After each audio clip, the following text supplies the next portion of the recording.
you had a restful holiday break with your families and friends, and that you also took the opportunity to engage with constituents on key development matters. I'm confident that you are well rejuvenated and ready to embark on the business that is ahead of us this session. From the onset, honorable members, I wish to thank you for availing yourselves for the legislative retreat held in Nakuru County from 26th to 30th January 2026. A high turnout of over 90% of the House was in attendance. I extend my gratitude to all of you for your active participation, which made the legislative program a success. As you recall, during the retreat, we reviewed the National Assembly's performance, reflected on lessons learned, set priorities for the fifth session, and held candid discussions on key national issues that are of concern to the people. The key resolutions and strategic approaches adopted to ensure the effective and timely processing of legislative business for the remainder of this session and the parliamentary term will be communicated to members in due course. Members at the bar, it is a little long, take the nearest seats.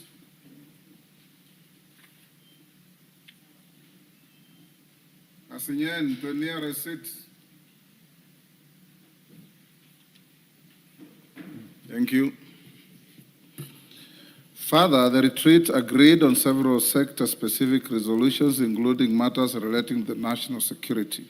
Accordingly, it was agreed that the Cabinet Secretary for Interior and National Administration shall appear before the House in a Speaker's Kamkunji on Thursday, 12th February 2026, at 10 a.m. to brief members on the state of security. That is day after tomorrow.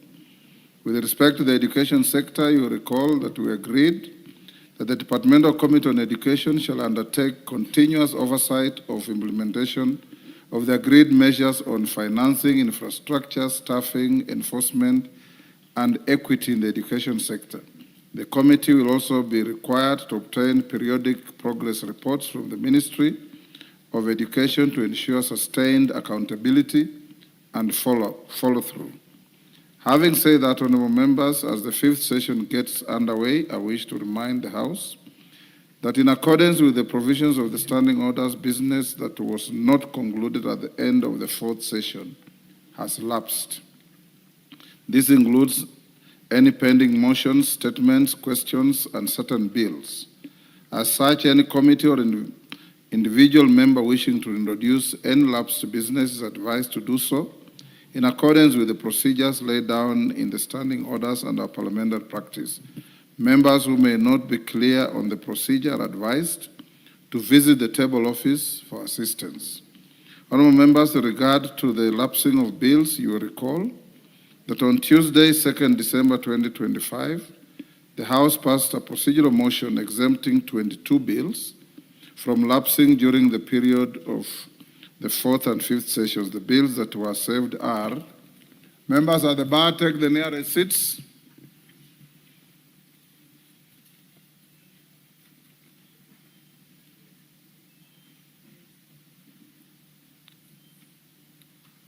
Africa, take the nearest seat quickly.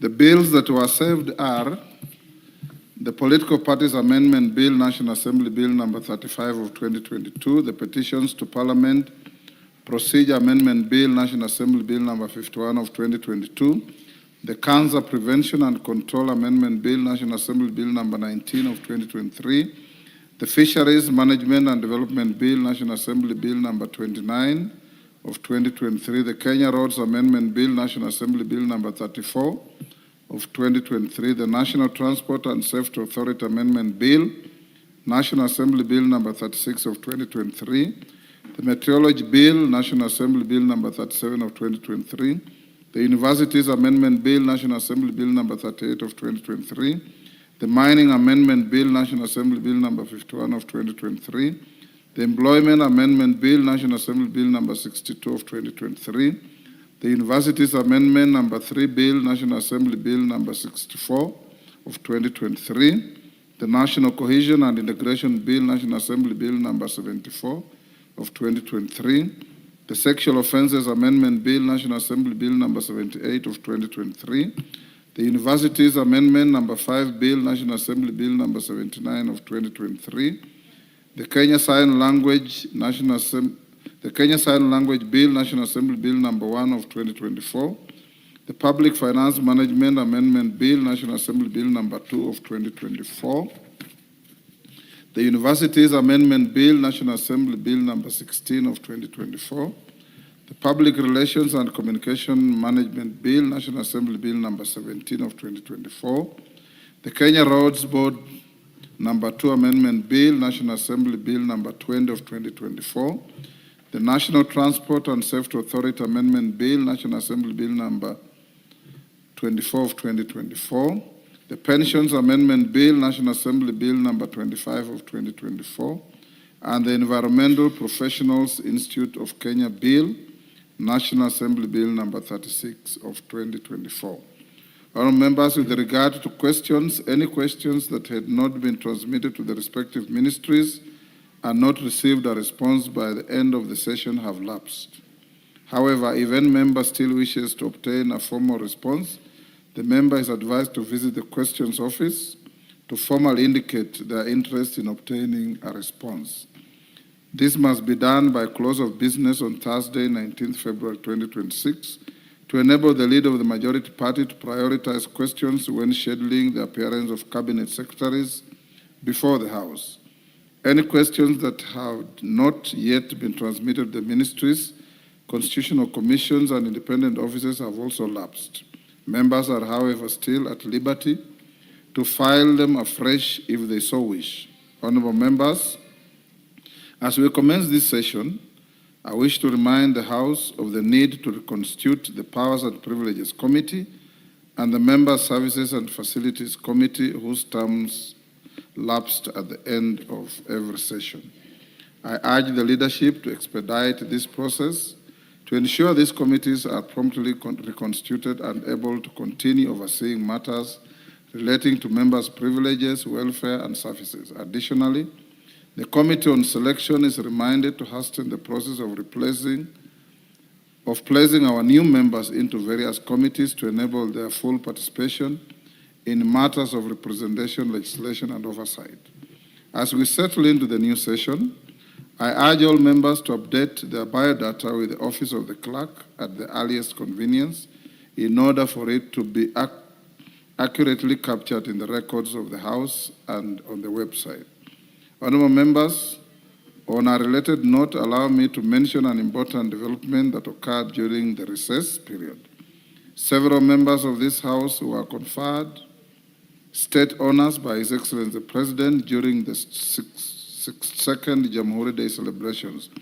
These national honours were awarded in recognition of their distinguished service to the nation in various capacities. The following members were conferred the honours of Chief of the Order of the Burning Spear, CBS: the Honourable Mark Mwenje MP, the Honourable Dr. Tienda Molo, Senior Council MP, the Honourable Fabian Mule MP, the Honourable John Waluke MP, the Honourable John Kirago MP, the Honourable Ivo Bara MP, the Honourable Bernard Shinal MP, the Honourable Marwa Kitayama MP, the Honourable Indikiri Mwirithania MP, the Honourable Samuel Atande MP, the Honourable William Kamkete MP, the Honourable James Omashukuru MP, the Honourable Gertrude Mbeyu MP, the Honourable Didmas Barasa MP, the Honourable Jackson Kosgei MP, the Honourable Charles Kamren MP, the Honourable Tindi Mwale MP, the Honourable Rosa Bui MP, the Honourable Kazim Tandaza MP,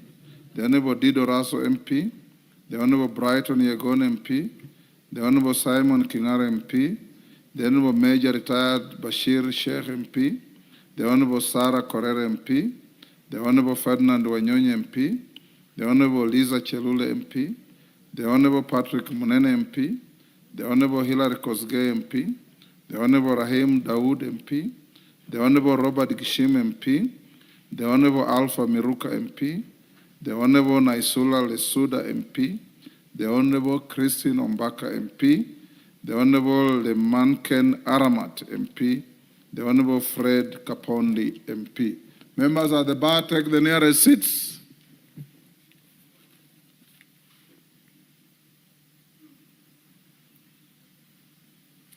Karemba, what's your idea of the nearest seat?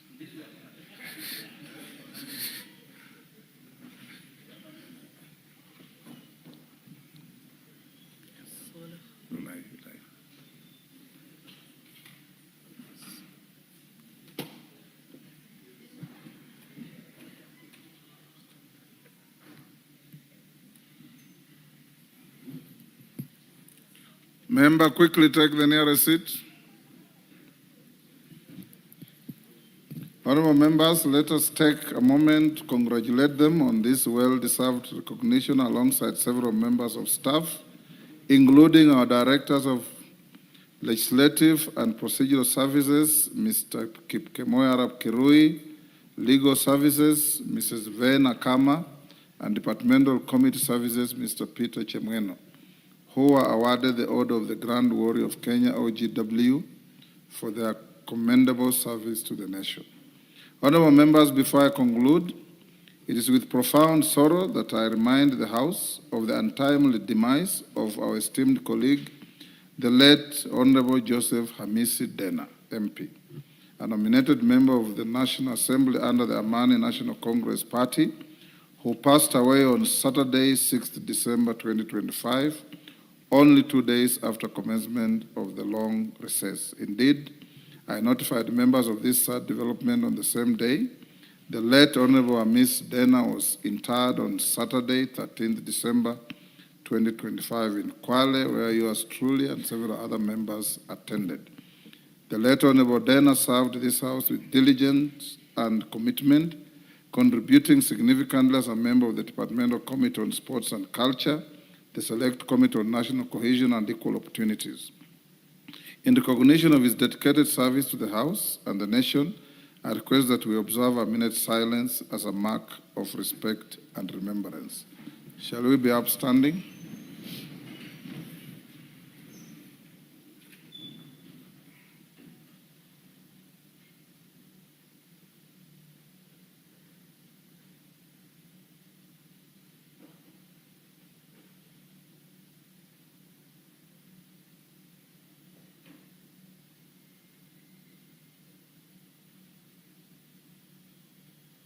May his soul rest in eternal peace. Amen.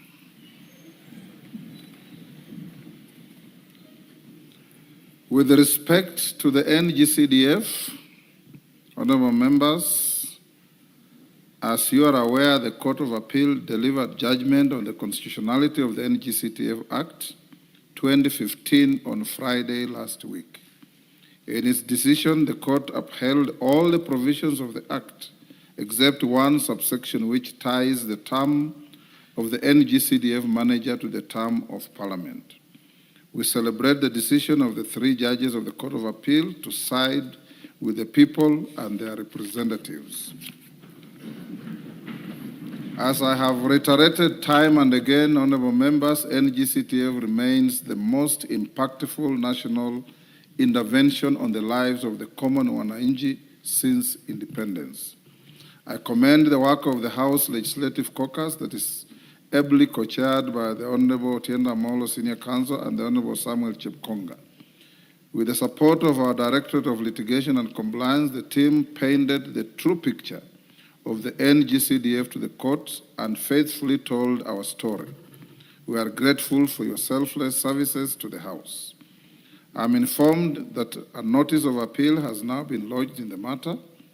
As it proceeds to the Supreme Court, I remain confident that our litigation team shall steadfastly defend this second appeal and again persuade the bench on the constitutionality of the fund.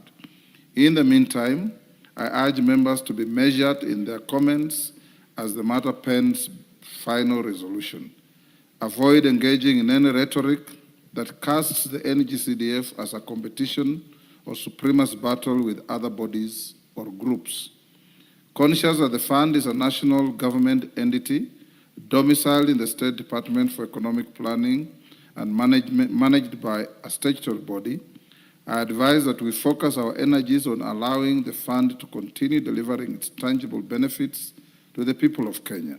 Finally, honorable members, as we embark on the 5th session, I am confident that the House will continue to build on its commendable performance in consideration of key legislative business and other crucial committee business. Let us remain committed to serving the people of Kenya with diligence, integrity, and efficiency.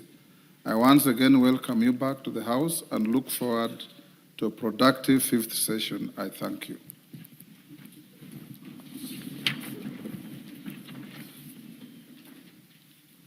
Next. Order number 3, messages. Members on their feet, take your seats.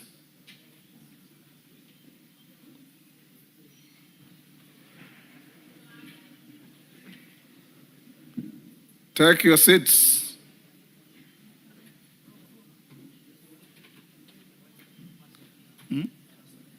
Pardon?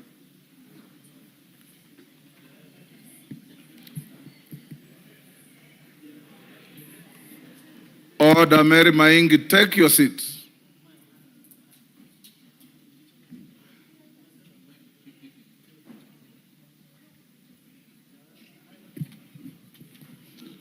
Honorable members, I have a message from His Excellency the President in nomination of persons for appointment to state offices. Order. Honorable members, pursuant to the provisions of Standing Order 42.1, I wish to report to the House that I have received 2 messages from His Excellency the President seeking approval of persons nominated for appointment to specific state offices. In the first message, His Excellency the President conveys that in exercise of the powers conferred on him by the provisions of Article 1322E of the Constitution, as read together with Sections 22 and 22(2)A of the Foreign Service Act, Cap 185E, he has nominated Canon Dr. Ida Betty Odinga, EGH, for appointment as a permanent representative of the Republic of Kenya to the United Nations Environmental Program, UNEP. Honorable members, in the second message, His Excellency the President notifies that in exercise of the powers conferred on him by the provisions of Article 2332 and 2502B of the Constitution, as read together with Section 5 of the Public Appointments Parliamentary Approval Act, Cap 7F, he has nominated Mr. Francis Major for appointment as chairperson of the Public Service Commission, PSC. Honorable members, the President now seeks the approval of the National Assembly on the appointment of the 2 distinguished nominees to their respective offices. Honorable members, Standing Order 45 provides that upon receipt of notification of nomination for appointment, such nomination shall stand committed to the relevant departmental committee for consideration. In this regard, with respect to the nomination of the permanent representative to the United Nations Environmental Program, UNEP, the name of the nominee, together with her CV and other testimonials, is hereby referred to the Departmental Committee on Defense, Intelligence, and Foreign Relations for consideration. With respect to the nominee for appointment as the chairperson of the Public Service Commission, the name of the nominee, together with his CV and other testimonials, is hereby referred to the Departmental Committee on Labor for consideration. Honorable members, it's important to note that the first schedule to the Public Service Commission Act, Cap 185, requires the National Assembly to consider the nominee for appointment to the Commission within 14 days, while the Foreign Service Act, Cap 185E, does not provide any timelines. However, Section 8 of the Public Appointments Parliamentary Approval Act, Cap 7F, provides that the committee to which such nomination is referred shall consider the matter and table a report in the House within 28 days. Accordingly, the approval process shall proceed in accordance with the provisions of the Public Appointments Parliamentary Approval Act to afford the 2 committees sufficient time to undertake the exercise. Honorable members, in this regard, the 2 departmental committees are expected to immediately commence the approval process, notify the nominees and the general public of the time and place for holding the approval hearings, and thereafter, upon conclusion, table their respective reports within. Join UDA. The rest notwithstanding, Honorable Speaker, I was just asking if you could give parliamentarians a chance, being the tradition of this House, to pass their condolences to the families and close members, even though belated. Thank you, Honorable Speaker. The request is legitimate. Let me finish this other communication. Honorable members, I wish to introduce to you a delegation of 11 members of staff of the Department of Sergeant-at-Arms from the Parliament of Uganda. Honorable members, the delegation is in the country on a visit to the National Assembly to learn about the various strategic programs undertaken in the Directorate of the Sergeant-at-Arms. Honorable members, on my behalf and that of the whole House, I welcome them to Parliament and wish them fruitful engagements during their stay in the country. Thank you. Yes, honorable members, I can give you a few minutes to eulogize Honorable Dena, starting with Milemba himself. 2 minutes each. We'll do that for maximum of 30 minutes. Thank you, Honorable Speaker. I take this chance on behalf of myself, family, and the people of Emuhaya, together with the fraternity of the former ANC party, to pass my condolences to the family of MP Amisi Dena, who was a member of parliament nominated by the ANC party then. Amisi Dena was a very calm member of parliament who preferred to sit just behind me here, Honorable Speaker, and would hardly disagree with anybody. At best, would be smiling all the way for every comment you gave. He loved everybody, and we want to say poorly to the family for having lost a father and a relative. May his soul rest in eternal peace. Thank you, Honorable Speaker. Dan Wanyama.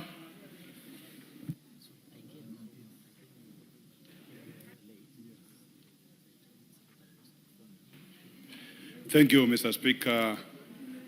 I want to say poorly to the family of Amisi Dena, who was a member of my Sports and Culture Committee. We will really miss him because he was a very committed member of the committee, and we did appreciate his contribution to the committee. So may his soul rest in peace. I thank you. Yes, Chonga.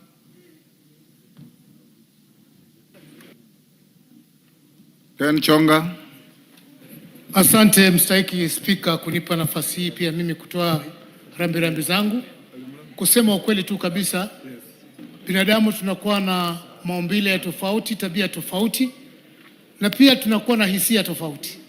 Lakini mwenda zake Amisi Dena alikuwa mtu wa kipekee. Yeye tabasamu zake zilikuwa hazipotei hata kwa mtu ambaye alikuwa hamjui. Na alikuwa ni mtu ambaye kwamba ametumia wakati wake mwingi kuhakikisha kwamba anajenga urafiki zaidi ya uadui. Hivyo basi ilikuwa kufanya kazi na mwenda zake ilikuwa ni kitu cha rahisi, na wengi sana walikuwa wangependa kuwa karibu naye.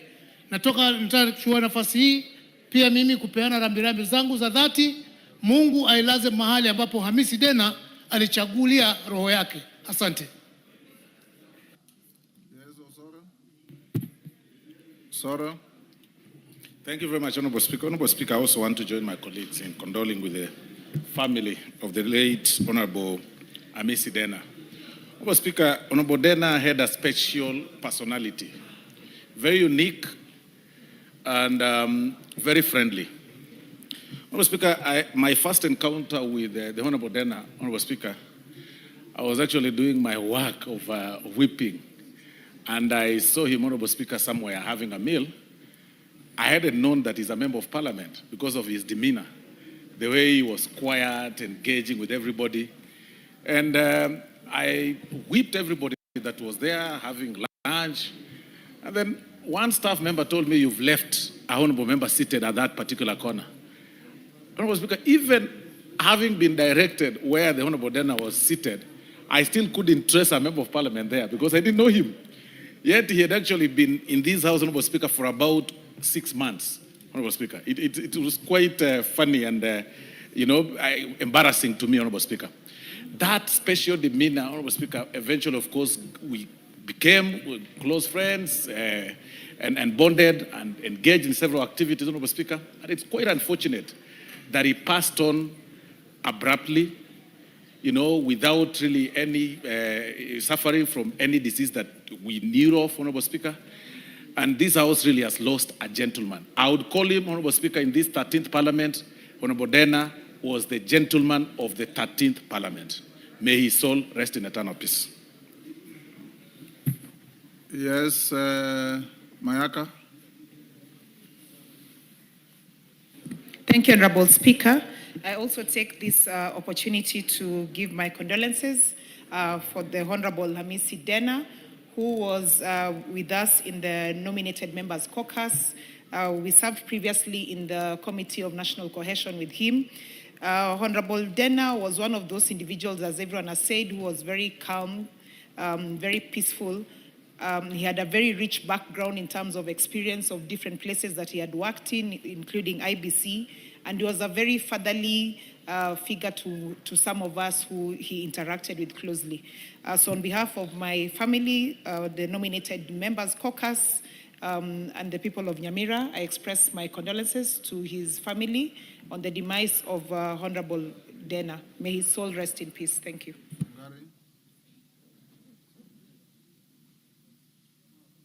Thank you, Mr. Speaker. Mr. Speaker, I also join yourself and my colleagues in eulogizing Honorable Dena.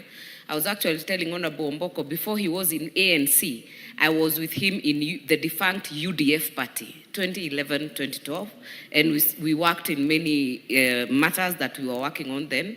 But Mr. Speaker, as I send my condolences, allow me to deeply appreciate the members of this House. Mr. Speaker, as you remember, we had just taken our recess and members had traveled to Uganda as one of the lead treasurers and mobilizers. I want to apologize because I really bothered many of them because it was a tricky time, but I want to appreciate them on the behalf of the family because they were able to come through and we stood with our family as backed up by the clerk. And Mr. Speaker, everything went very well and very smoothly. And we are glad, Mr. Speaker, that he was able to be laid to rest with dignity. And we hope that he can find eternal rest. Thank you so much, Mr. Speaker. Aika.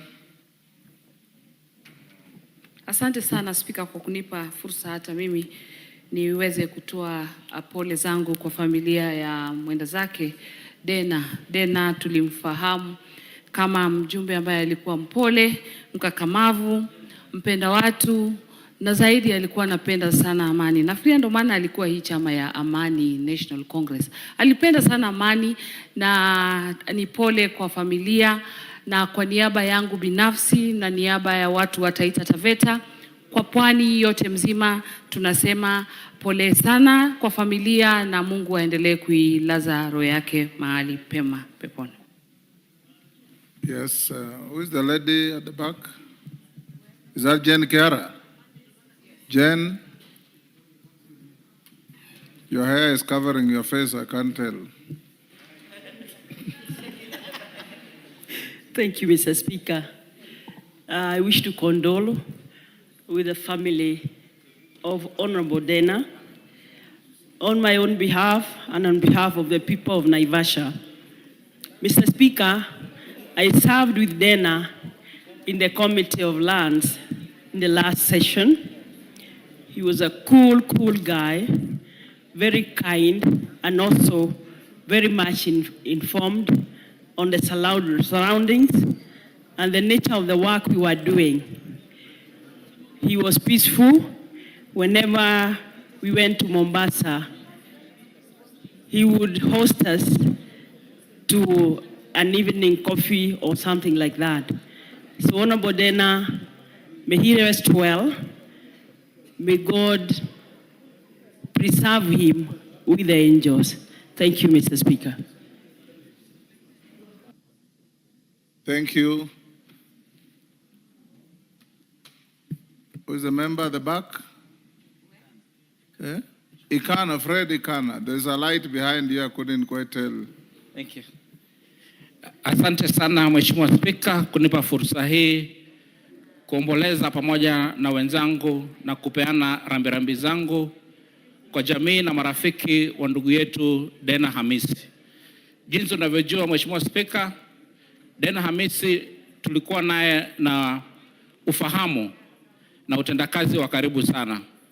Kando na kuwa mwanachama mwenza katika kilichokuwa chama cha ANC, pia nilipata nafasi ya kuhudumu naye katika kamati ya uwiano wa kitaifa ya National Cohesion.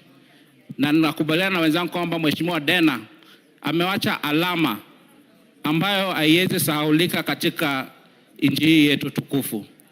Naomba Mwenyezi Mungu aiweke roho yake mahali pema peponi, na pia azidi kuwaruzuku na kuwatia nguvu jamii na wale wote ambao waliweza kujuana naye na kushirikiana kwa mambo tofauti tofauti hapa duniani. Asante Mheshimiwa Spika. Yes, Mwalimu Kombe. Asante Mheshimiwa Spika kwa kunipatia nafasi hii nipate kujiunga na wenzangu kutoa rambirambi kwa jamaa na marafiki wa mwenda zake Hamisi Dena. Hamisi Dena alikuwa rafiki wa karibu sana, na nitamkumbuka kwa nyenendo zake na ucheshi wake. Sikumbuki kuona hata siku moja kwamba amekasirika. Saa zote utampata Hamisi yuko na tabasamu. Zaidi katika kamati tulikuwa tukishirikiana vizuri, na ni pigo kubwa kwa familia yake. Zaidi tu ni kumwomba Mwenyezi Mungu akawajaze nguvu wakati huu ambao Hamisi Dena hayuko pamoja nao, na Mwenyezi Mungu akaijalie kaburi yake kuwa bustani katika mabustani peponi. Asante Mheshimiwa Spika. Naomba wako. Asante sana Mheshimiwa Spika kwa kunipa hii nafasi, na ningependa kupeana rambirambi zangu kwa familia na marafiki wa Mheshimiwa Dena ambao walituacha.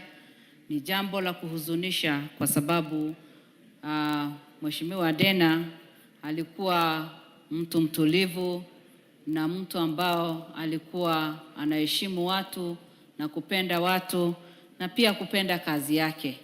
Alikuwa ni mtu ambao anasimamia kazi yake kwa heshima, na tena mtu ambao alikuwa anaheshimu hata mambo ya pati na mengineyo.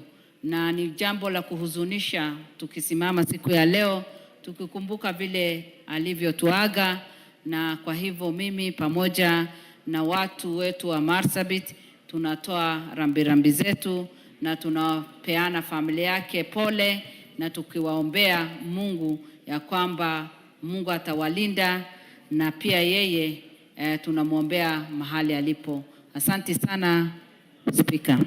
Faisal.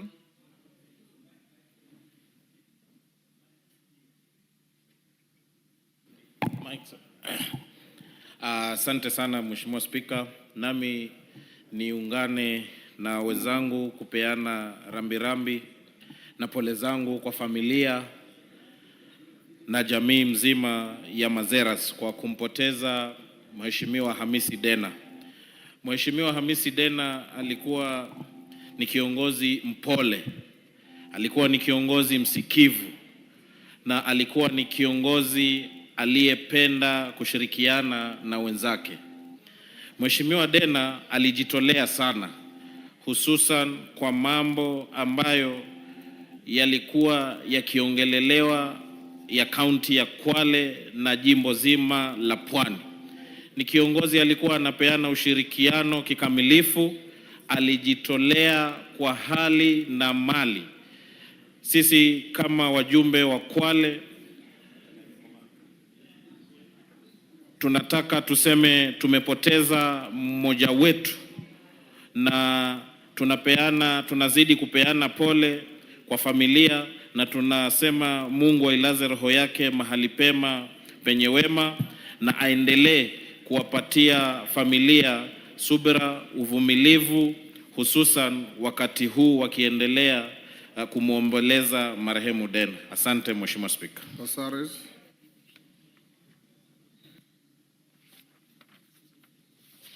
Thank you, Mr. Speaker. Mr. Speaker, death never gives notice. And, you know, when we broke for the recess, we all thought that we'll go have our beautiful Christmas, New Year, and see each other in January. But that was not so for our colleague, Honorable Joseph Hamisi Dena. I feel for his family because I'm sure their Christmas will be one that they'll never forget. But I want to pray that they will find strength and continuity in their lives. So my condolences remain with them from my county, Nairobi, and from me and my family. Thank you. Dagala.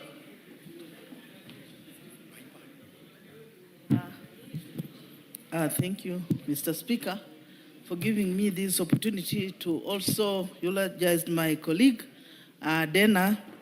I want to say on behalf of the people of Vihiga County and the former ANC National Women League, as I was their chair, plus Mother has just remembered we were with him from the UDF days. Dena was a very instrumental, he was a good man. We have lost somebody very instrumental as a country. I wish to condole with the family and ask them to remain peaceful the way Dena was. Dena, we could go to Mombasa as a family on a private visit. Dena used to take care of us. We've lost him, and may his soul rest in eternal peace. Thank you, Mr. Speaker. Thank you. We'll end up there on Dena. May his soul rest in eternal peace. On NGCDF, I've been requested by Senior Counsel Otienda Molo and probably Chip Konga. I'll give you 2 minutes each to following the guidelines I gave in my communication. Thank you, Mr. Speaker. Mr. Speaker, on behalf of the Legislative and Litigation Caucus, chaired by the Honorable Samuel Chepkonga and myself, and a number of members are part of us, those who are present here. I see Honorable Mutuse, Honorable Gishimu, Honorable Murugara. I see my friend Kiremba, among others. Mr. Speaker, as we already indicated to this gathering in Naivasha on 6th of February. Senior Counsel, is Karemba also a lawyer? No, as you know, Mr. Speaker. Or is a cheerleader? There are 3 non-lawyers who are ably assisting the team. Okay. With the matters that may not be legal, but are pertinent to this House. And the 3 non-lawyers include Honorable Dawood, Honorable Zamzam, and Honorable Kiremba. They are ably assisting us.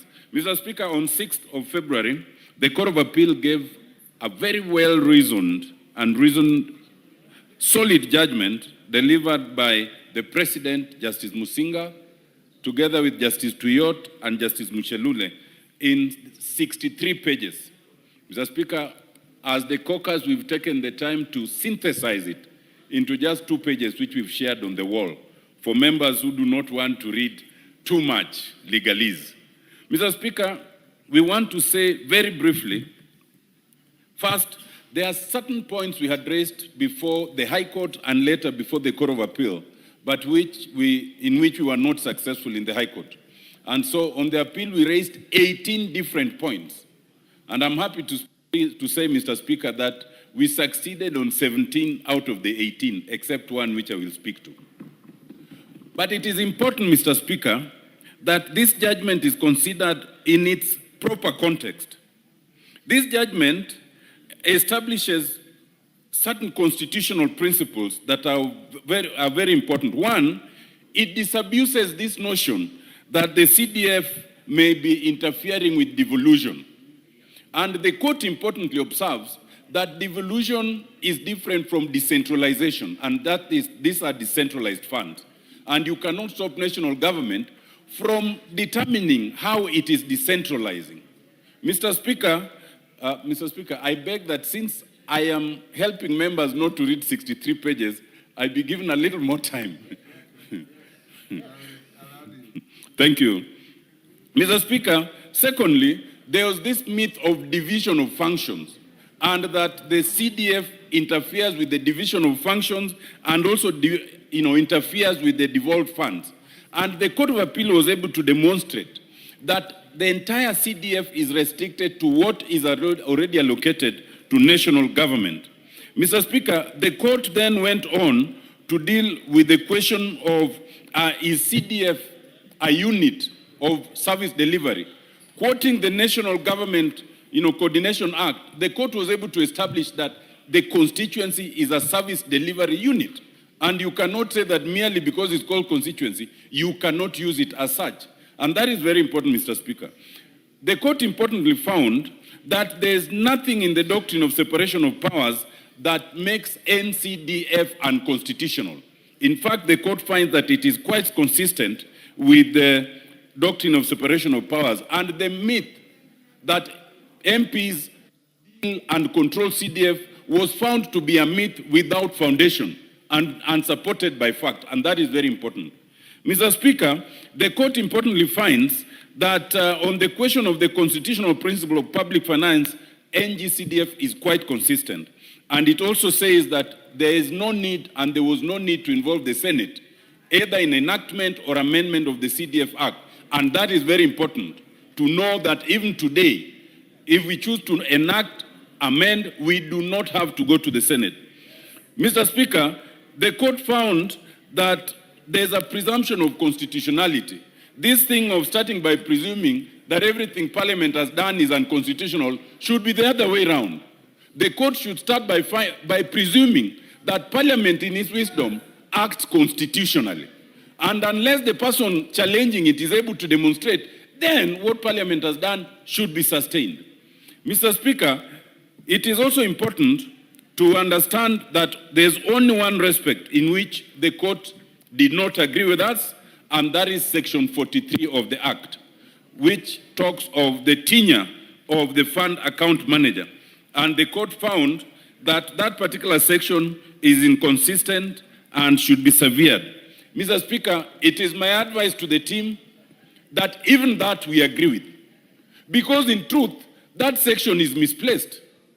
The fund account manager is not an employee of a member of parliament. The fund account manager is an employee of the board. So how long they serve is neither here nor there. So we have no business appealing that. In fact, we agree with the Court of Appeal on that. We are happy to sever that and remain with the Act as it is. It is important, and we thank the judiciary for its sensitivity in terms of timing. The decision has come at the last possible moment, knowing that by 15th, which is just next week, the budget policy statement has to have been rendered to this House. Had we not gotten a decision in time, then we would not have been able to factor in the CDF for the next financial year. So it is quite timely. Mr. Speaker, it is also quite timely because the High Court had decreed, but by the fall of midnight of 30th June, every project, every activity, every employee, and everything to do with CDF ceases. So all those who are employed, whether it's in the constituency level, at the national level, and all those projects, the sword of Damocles was hanging over them. And that uncertainty was already starting to affect so many employees who are starting to exit before the fall of that hammer. And so it has become very timely. Two more points, Mr. Speaker. It is important to understand that when we celebrate this decision, we are not celebrating it for the members of parliament. We are celebrating it for the citizens of this country. The fees we pay in terms of bursary is not for the MP. The classrooms we construct is not for the MP. The labs and dormitories we do, the fencing and gating. Mr. Speaker, all these things that we do, whether in terms of police, the chiefs, environment, it is for the citizens, not for the member of parliament. And if there are instances of abuse by any individual member, that should not be visited on the concept or on the act. And some people readily come and say, oh, you should disband CDF, give it to the governors, as if the governors are any cleaner than members of parliament. Or even if you took it back to the executive, as if the executive are the saints and saviors of our time. In all these sectors, there can be abuses, but each abuse must be dealt with individually. Lastly, Mr. Speaker, and I am happy that the Court of Appeal disabused this notion. A lot of people will stand and say the work of a member of parliament is to legislate, represent, and oversight. And they speak it so many times that it starts to sound like an absolute truth. Mr. Speaker, there's nowhere in the Constitution which states explicitly that the only work of a member of parliament is legislation, representation, and oversight. Nowhere. It is by deduction of various other parts of the Constitution. But even those parts do not say only. Unless the Constitution says the only work, then by deduction, you can do those three and still do more. In fact, Mr. Speaker, I want to invite my colleagues. Do not listen to such statements. Go straight to Article 95, 95.2. What does it say? The work of the National Assembly is to discuss and resolve matters of concern to the citizens. The key word is resolve. If in your village, what is the biggest problem is a mudslide, then you are required to find a way of resolving it. If in your village it is death and people want to give people decent burial, it is part of your work to represent and resolve it. If in your village it is roads, although it's not in our mandate, you must find a way of resolving those issues of roads, of floods. In some instances, it gets to ridiculous levels. Even those who are going to pay dowry want you to help them resolve how to marry. And when they want to claim that dowry, they also want you to help claim. And if that is what concerns them, it is your duty. Those very people who are telling you it's not your work, and you come here and do representation as gallantly as we defended. We bear no ill will with the High Court that did not agree with us, because that is the nature of the law. I urge our colleagues to embrace this finding, to be confident and not to fear, to avoid vilification, but to focus on non-lawyers.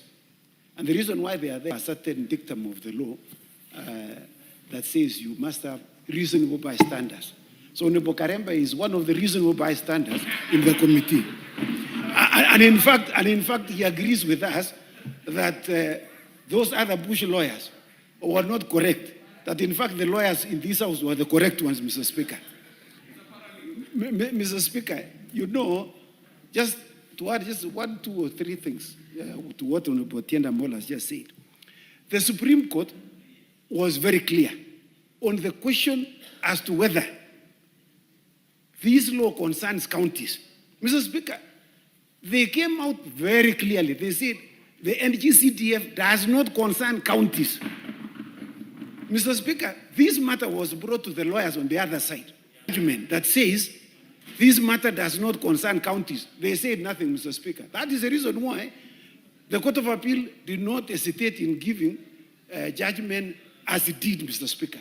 So I'm wondering when they go to the Court of Appeal, because that is one of their very important points, that this Supreme Court, that this matter concerns counties, Mr. Speaker. I don't know what they are going to say. Number 2, on the question of separation of powers, Mr. Speaker. Some of us have visited the Congress in the US, which they say it is at the apex of democracy. And that is the best presidential system that we know globally, Mr. Speaker. Mr. Speaker, the speaker there, like yourself, sometimes gives a member of parliament money, physically, to go and resolve issues that are of concern to his people in his constituency. Mr. Speaker, you don't give us cash money. This is money that is resident in the Ministry of Planning. And it follows a certain pattern of law, Mr. Speaker. So when we hear people saying, oh, the members of parliament... You should clarify that the speaker gives state money, not his money. No, oh, sorry. Yes. But it's also not a bad idea if you can give us state money. They give state money, Mr. Speaker, which is allocated to the Speaker's office. Mr. Speaker, and that is the best presidential system that is known. And as you know, Mr. Speaker, we borrowed a lot from the US Constitution. And so anybody who proposed to say that there is a pure separation of power I don't know where there must be in a dream world. If there is indeed a pure separation of power, Mr. Speaker, when I was the chairman of Justice and Legal Affairs, the question that we asked the judiciary one time, if that is true, then it means construction of courts should be taken to the Ministry of Public Works. But it is the construction of courts is performed by the judiciary itself, Mr. Speaker. That is not a judgment they are writing. That is a work that is done on behalf of the executive, Mr. Speaker. So when somebody talks about pure separation of power, it is just a misunderstanding. And that misunderstanding will be clear to them as a finality at the Supreme Court, Mr. Speaker. The other one that there has been a misunderstanding, Mr. Speaker, is when they see us participating in public forums, when the NGCTF committees go around our constituencies. We sit there as part of the members of the public, and we just present very ably the issues that are of concern to the people, that there is a problem persuaded by what we tell them, Mr. Speaker. We tell them that this child needs school fees because these are very poor, these are orphans, Mr. Speaker, and they agree with us because we have put it in the best way that we know. So the issue that we are dishing out bursaries is a misunderstanding because they also don't listen to the full story. If they listen to the full story from my Napo constituency, they will see me talking about students who are from the poor background. Please consider them. And they are considered, Mr. Speaker. What is the problem with agreeing with a member of parliament? So, Mr. Speaker, I want to thank the members for standing with us, and particularly the members of the caucus. One of them is Honorable Kishimu here, who is my vice chair. He was recently drafted, but he's a very intelligent man also, Mr. Speaker. You listen to his plea, and he has joined us, and he's also very happy that we won. So, Mr. Speaker, we will defend with all the energy and the abilities that we have. And so I want to thank you, Mr. Speaker, for forming this particular caucus. Mr. Speaker, that concern this House are well defended, and we want to thank you, Mr. Speaker. Next order. Yes, Jeanette. Mr. Speaker, I want to take this opportunity to thank the lawyers and yourself, Mr. Speaker, who have represented us in this case of the CDF. Mr. Speaker, the lawyers have proved here very well that they are learned and we are illiterate, but we are happy because we are all benefiting from their knowledge. You remember, after the new constitution, for those of us who are here in the 11th, 12th, and now 13th Parliament, this issue of CDF has been a big problem. Actually, there were two constitutional issues that have been a very big. People have been fighting this CDF, hiding behind the Constitution, saying that it's unconstitutional. It concerns counties. I don't know what. Even our brothers in the Senate were not happy that we have CDF in the national, supporting also the counties, that this thing is unconstitutional. So, Mr. Speaker, I want to take this opportunity to thank the judiciary for doing their work, for standing for the rights of Kenyans, Mr. Speaker, because it is Kenyans who benefit from this CDF, Mr. Speaker. So with those few remarks, Mr. Speaker, I'm not sure, I'm not the lawyer, I'm one of the bystanders. I don't see this case succeeding in the Supreme Court because, Mr. Speaker, the Supreme Court, the Court of Appeal, has given a very detailed judgment on this matter, Mr. Speaker, and anyone who's appealing is just wasting the court's time. Thank you, Mr. Speaker, and I congratulate. Yes, Hassan. Hassan of Kamkunji, is that you? Yes.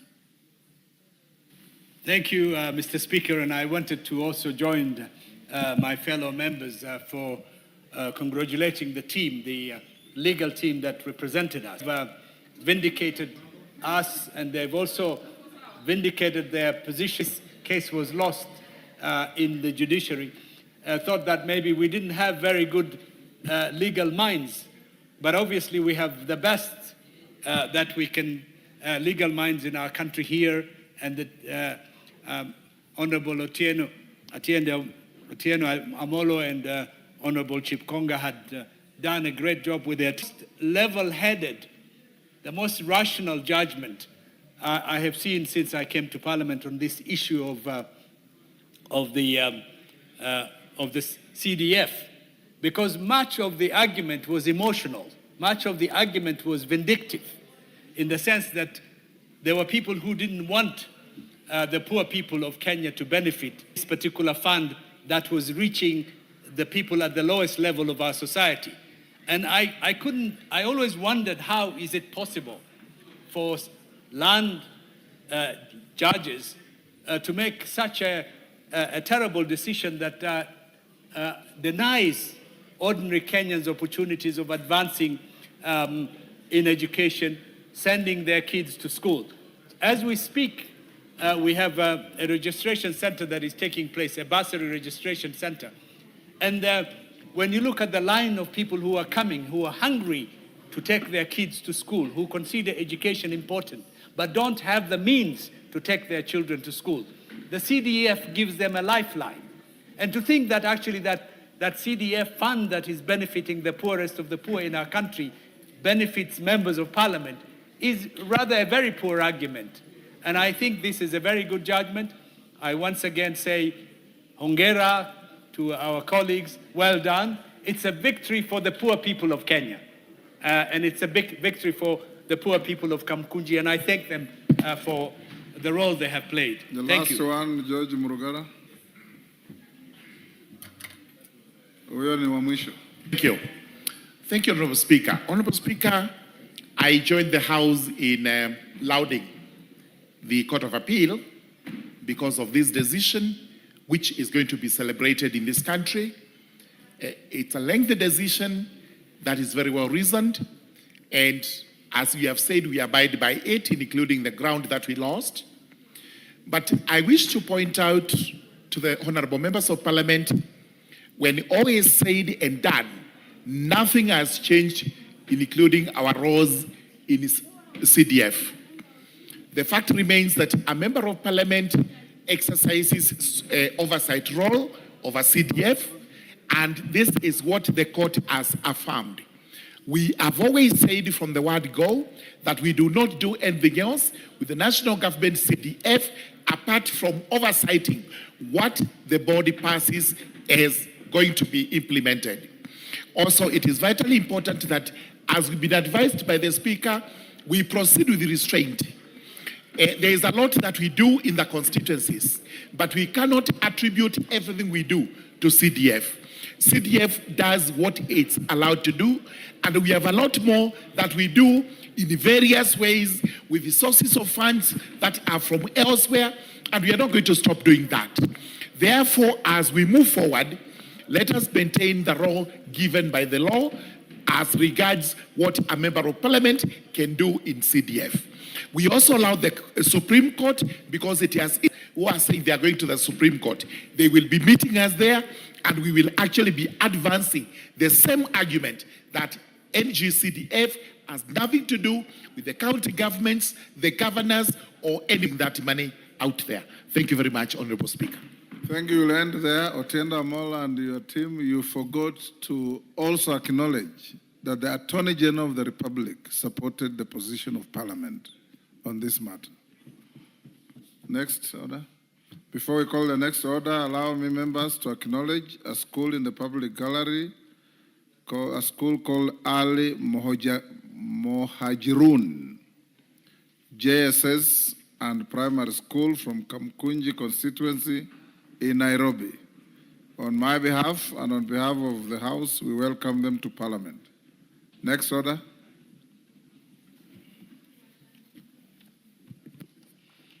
Order number 4, petitions. Order number 5. Majority Leader. Honorable Speaker, I beg to lay the following papers on the table of the House today, Tuesday, 10th February 2026. Number 1, legal notice number 166 of 2025 relating to the military veterans, General Regulations 2025 and the explanatory memorandum from the Ministry of Defense. Number 2, legal notice number 190 of 2025 relating to the public FINA. Number 3, Management Wildlife Conservation Trust Fund regulations from the National Treasury and Economic Planning. Number 4, legal notice number 191 of 2020 tax exemption from the project on strengthening research capacity of Kenya Medical Research Institute, KEMRI, and the explanatory memorandum of 2025 relating to energy, biofuels, regulations 2025, regulatory impact statement, public notices, inviting comments on regulations and the explanatory memorandum from the mining of energy and petroleum. Number 6, legal notice number 200 of 2025 relating to the tourism enterprises, regulations 2025, report on public participation undertaken during the development of the regulations, regulatory impact statement and explanatory memorandum from the Ministry of Tourism and Wildlife. Number 7, draft Public Service Commission affirmative action, regulations 2025 from the Public Service Commission.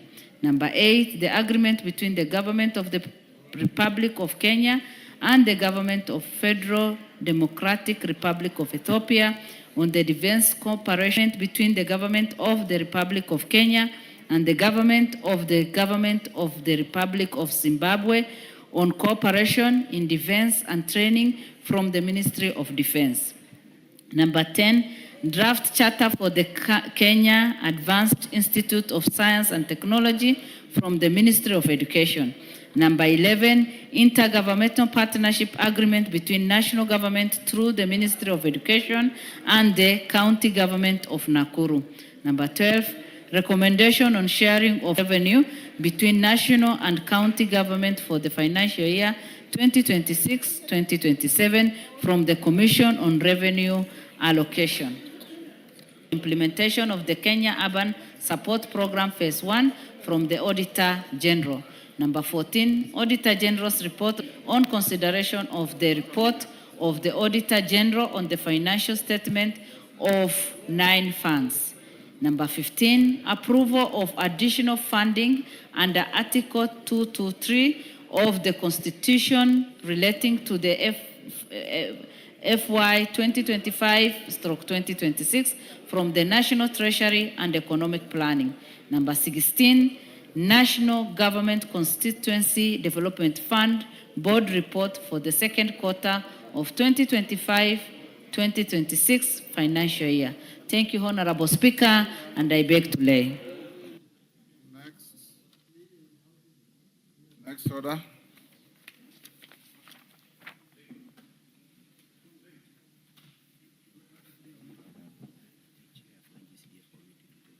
Musa Sirma. Is he in the house? Point of order, Speaker. Yes, Elachi. He has given me permission to just lay the paper for him. Go ahead. Honorable Speaker, I beg to lay the following paper on the table of the House today, Tuesday, the 10th February 2026. Status update on the disbursement of funds and submission of project proposals for the National Government Constituency Development Fund Board for the financial year of 2025-2026. Thank you, Mr. Speaker. Thank you. Next. Order number 6, notices of motion. Order number 7, questions and statements. Order number 8, motion, appointment of members to the House Business Committee. Majority Leader. Junet. Mr. Speaker, I beg to move the following motion on appointment of members of the House to the House Business Committee. That pursuant to the provisions of Standing Order 17-1-1F, this House approves the appointment of the following members to the House Business Committee in addition to those specified under paragraph A, B, C, D, and E. 1, the Honorable Robert Mbui, MP, the Honorable Adan Welia Kainan, MP, the Honorable Omboko Milema, MP, Honorable Faith Wairimu Gitau, MP, the Honorable Samuel Chepkonga, MP, the Honorable Tom Joseph Francis Kajuang, MP, the Honorable Sarah Paulata Korere, MP, the Honorable Joshua Mwalio, MP, The Honorable Umul Khair Kasim Sheikh MP. Thank you, Mr. Speaker. The Majority Leader. I request the Majority Leader to second. Thank you, Honorable Speaker, and let me thank the Leader of Minority for moving this motion for appointment of members to the House Business Committee. Honorable Speaker, as members do understand, at the beginning of every year we have to do this. It's customary, and the members of the House Business Committee dedicate a lot of their time every week on Tuesdays from 11 a.m. to come and schedule business that is lined up in the following week, or rather in the course of the preceding week. Following week, not preceding, Honorable Speaker. Therefore, Honorable Speaker, since many of these members have done a splendid job over the last year, we have, in both coalitions, agreed to maintain the same members within the House Business Committee to ensure that there is continuity in the committee. And Honorable Speaker, as you said in your communication, is an opportunity now for those who may want to revive the bills that had and motions that may have lapsed but were saved by our standing orders to now do what you have been advised by the Speaker, so that as we meet for the House Business Committee beginning next week, to be able to prioritize your bills for consideration. Equally, Honorable Speaker, as you indicated, up to the 19th of February, those who had questions and statements that they had sought that lapsed at the end of the last session can refile those questions and statements so that we are able to schedule the Cabinet Secretaries to be coming to answer those questions. Thank you, Honorable Speaker, and allow me to take this opportunity. Allow me to second and also to take this opportunity to welcome all members to this new session of the 13th Assembly, and also congratulate the Legislative Caucus team and our team of lawyers in the National Assembly, and those that supported us from outside Parliament for the great work that they did in rescuing or saving the NGCDF fund from the assault by those who may not understand the value of this fund to the people of Kenya and not to members of Parliament, Honorable Speaker. And also commend the court, the 3 judges of the Court of Appeal, for applying their minds and their intellect, and also being sensitive to the needs and aspirations of Kenyans in their development aspirations, and also conceding that this fund has a role that it plays in the development of our country and is not a threat to devolution in any way. And this fund is just for the benefit of many Kenyans across the entire country who depend on it to get to see children going to school, to construct classrooms. As the President has severally said, out of the 23,000 classrooms that have been built in the last 2 years, 30% of those classrooms have been done by NGCDF, and indeed is commendable by members of the 13th Assembly. Honorable Speaker, I thank you, and I second. Thank you. Members on their feet, take your seats. Nguna. Honourable members, I now propose the question at order number 8, which is that pursuant to the provisions of Standing Order 171-1F, this House approves the appointment of the following members to the House Business Committee in addition to those specified under paragraphs A, B, C, D, and E. The Honourable Robert Mbui, CBS MP, the Honourable Adan Wahilie Keinan, CBS MP, the Honourable Mboko Milemba, CBS MP, the Honourable Faith Wairimu Gitau, CBS MP, the Honourable Samuel K. Chepkonga, CBS MP, the Honourable Tom Joseph Francis Kajwang, CBS MP, the Honourable Sarah Paulata Correre, CBS MP, the Honourable Joshua Mbithi Mwalio MP, the Honourable Umul Khair Kazim Sheikh MP. Do I put the question? I'll now put the question, and once I put the question, honorable members, the House will adjourn, and members whom you approve, if you vote in the affirmative, you proceed to room 9 immediately for House Business Committee to define the business of the House from tomorrow going forward. I now put the question, which is that pursuant to the provisions of Standing Order 171-1F, this House approves the appointment of the following members to the House Business Committee, in addition to those specified under paragraphs A, B, C, D, and E.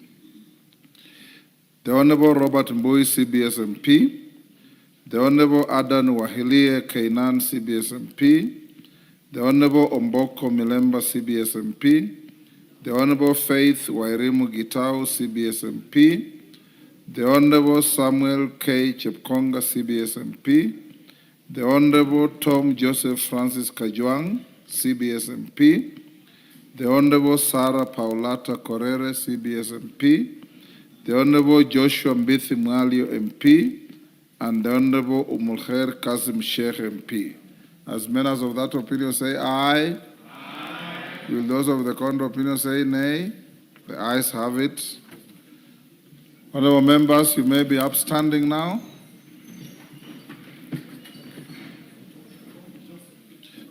Honorable members, the House now stands adjourned until tomorrow, Wednesday, 11th February 2026 at 9:30 a.m.